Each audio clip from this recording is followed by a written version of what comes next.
Hello, tea family. How are you this evening? I hope you are all having a wonderful week. So tell me hello in the chat or the comments. Let me know what you're drinking. I'm having water again tonight. And yes, I am wearing a sweater in July, but that's because I'm still in New England. Next week. Next week, I should be home and then we can get back to our regularly scheduled program. But if someone knocked on your door right now, what tea blend would you serve them? So let me know in the chat or the comments, and let me know what tea you would serve them if they came over to say hello right now. Would it be your favorite? Would it be something very simple? Would you panic because you have no idea what they like? Today we're going to have a conversation about, ways to make that kind of a decision so much easier. One of the questions that I do hear very frequently is, I love tea, but I have no idea which tea blend or what teas to serve other people. The wonderful thing about tea is that there really isn't going to be a wrong answer unless there's a health consideration. If it has an ingredient that perhaps they're allergic to, or if they can't have any caffeine for medical or choice reasons, then those are considerations. But other than that, that still leaves you a huge variety of teas potentially that you could choose from and offer to your guest.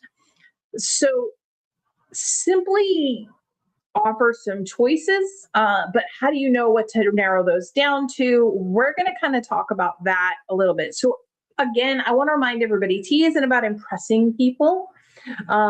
So many times people think that they need to have dozens of different kinds of teas. You really don't.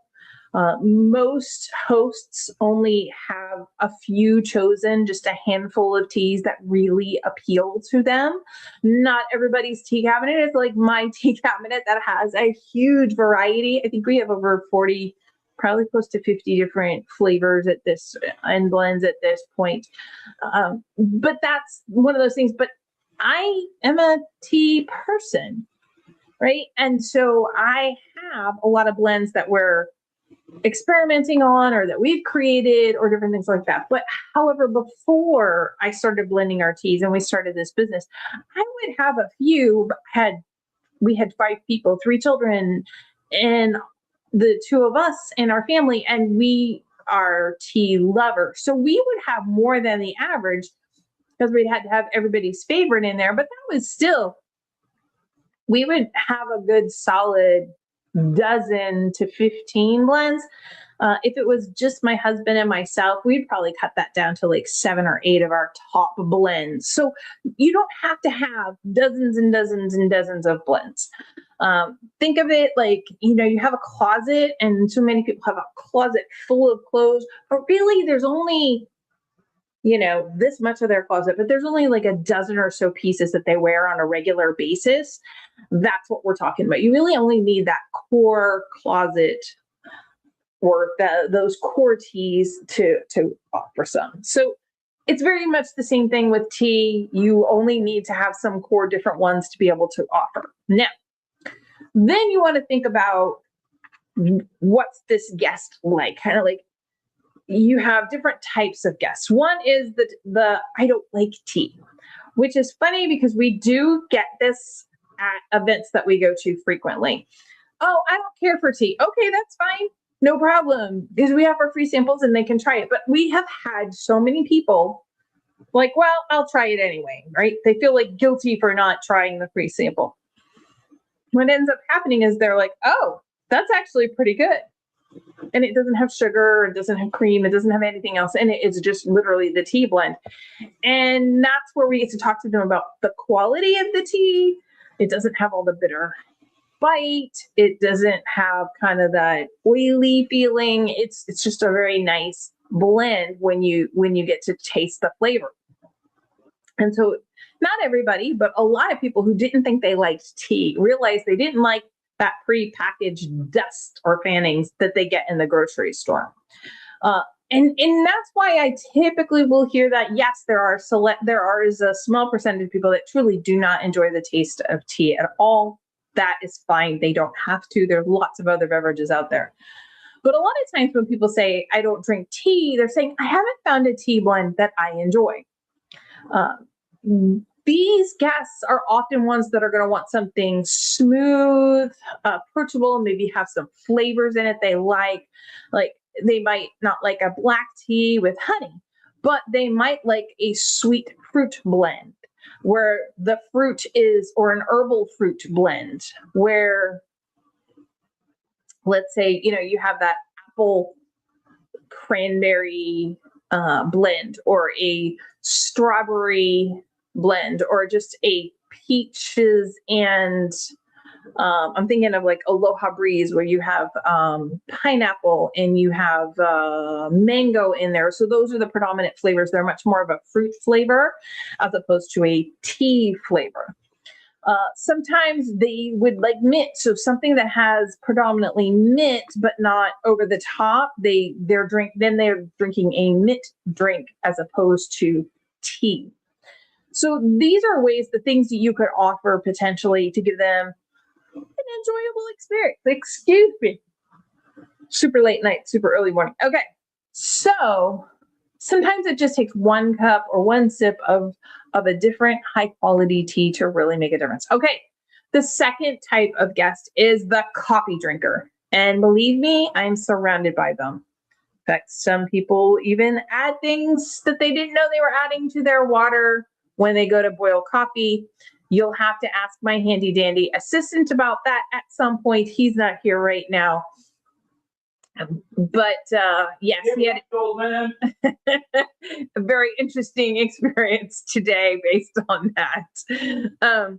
But coffee drinkers typically are going to enjoy a tea that has real body, more towards the breakfast blend, the Irish or the Scottish styles, chais, a rich black tea, especially if you have one that has tea base, that it might even have some, I think of one that's like a cacao, so have kind of chocolate notes, and then a little bit of coffee bean in it. So you kind of get a little bit of that. Think of a chocolate covered coffee bean. They're a lot of times a snack. If you add that to kind of a black tea, it's something that's going to appeal to the taste buds of a coffee drinker. If they normally add like sugar and cream to the coffee, do the same with their tea. That's kind of have some of the similar flavor profile and also mouthfeel for them. So those are going to be some teas that typically coffee drinkers don't feel like they're drinking flavored water, and it's going to be very similar to a coffee for them. So like those bold black teas. The third type of guest you would often have is someone who just wants to relax. They are there, they have set this time aside, and this is how they are going to choose to relax. They're spending time with friends and they wanted to check in, and they just want to sit and have that wonderful moment with you, that wonderful moment of connection. So maybe they've had a long day, or they're stressed, or they just need that quiet moment. This is where you want to, this is where you really want to focus on the softer green teas. This is where I'm definitely going to go with my son's favorite, the Ancient Green Dragon, that vanilla jasmine green tea, and add a little sweetness to it. The vanilla is going to add that velvety mouthfeel to it. It's lighter. It's not going to have as much caffeine. Or you could go right into a completely caffeine-free blend, like Maiden's Blush is just a really nice sipping tea that actually doesn't need any sweetness, because the rose petals add the sweetness as opposed to the floral notes in it. So something really simple, smooth, and definitely caffeine-free if this is the type of person that wants to relax. Now, some of us can relax and still drink a highly caffeinated tea blend, like Serene Sunrise. And I'll see if I can get that focused in. There you go. As you can see, this one's a little heavy on the cinnamon, and that's because when I created it here where I am, of course, I didn't bring enough tea. It also, they don't have access to a really good scale, so it accidentally got a little bit too much cinnamon. Now, I know those are in the tea family that would argue it's plenty of cinnamon, or more cinnamon is always a good thing. I understand. But it's not that tea is, sorry, Andy Dandy Assistant's literally calling my phone while I'm live. Well, there you go. Now you know how live it is. Okay. So this is someone who wants to relax. You know, really stick to what helps relax them. Offer them, a black tea, or would they like that ancient green dragon green tea, or would they like a caffeine-free blend, and see kind of where they're feeling. It's okay to ask people what would appeal to them. Then you're going to have the adventurous guest. They are someone who loves to try new things. They are the easiest people to serve because they're looking for something to try, and just one that they haven't had before, or one they can do. And so that is just great. Hey, Baba, can you call them? Sorry, everybody. All right, I'm going to try and solve this. They obviously really want me to answer the phone right now. Okay, so don't be afraid to bring out something unique, an unexpected flavor combination, putting two different kinds of tea blends together to try something new together. So maybe you take an ancient green dragon and you add some fruity notes to it from, say, a harmony, and you try that. That would be good. And remember, tea is always more interesting if there's a story behind it. Oh, my son loves this one, and oh, we really love this one because we love doing the strawberries in it, and just always smells so good and adds that wonderful pop of color. Or I can talk about my cereal story and how it really brings out the flavor of my cereal in the morning. Those are the kinds of stories that go along with it, and it makes people want to try it and want to experiment a little bit and really, breathe in the moment, so to speak. Another thing to think about is matching the tea to the occasion. Well, if somebody just knocks on your door, then you're like, hey, would you like a cup of tea? I have. And then you can name like a black tea, a green tea, a caffeine free. And then, if you had some with fruit or without fruit or whatever, if something about this person, those are different things that you could do. But sometimes you want to match the tea to an occasion. And think about why people are visiting. Are they visiting first thing in the morning where they might want some caffeine? Is it a bright breakfast time that you're getting together for brunch, and so you want something that feels welcoming?